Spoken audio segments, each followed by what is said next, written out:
राष्ट्रवादी काँग्रेस पक्षाचे प्रदेशाध्यक्ष माननीय जयंत पाटील साहेब यांना ईडीने नोटीस पाठवली आहे। या ईडीच्या मनमानी कारभाराच्या विरोधात पाटण विधानसभा राष्ट्रवादी काँग्रेस पक्षातर्फे तहसील कार्यालय पाटण येथे निषेध व्यक्त करण्यात आला।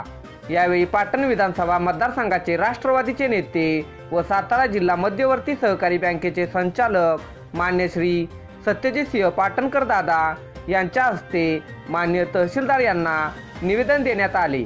यावेळी पाटण तालुका राष्ट्रवादी काँग्रेस पक्षाचे अध्यक्ष राजाभाऊ शेलार, माजी पंचायत समिती उपसभापती रमेश मोरे, जिल्हा उपाध्यक्ष शंकर शेडगे, पाटण दूध संघाचे चेअरमन सुभाषराव पवार तसेच पाटण अर्बन बँकेचे संचालक दिनकरराव घाडगे, युवक अध्यक्ष गुरुदेव शेडगे, महिला अध्यक्षा सौ स्नेहल जाधव, माजी पंचायत समिती सदस्या मिलन सय्यद, युवती अध्यक्षा सौ रोहिणी पाटील शिर्के, विद्यार्थी अध्यक्ष संदीप लोहार, इन अध्यक्ष किशोर लोहार व मोठ्या संख्येने युवा कार्यकर्ते उपस्थित होते।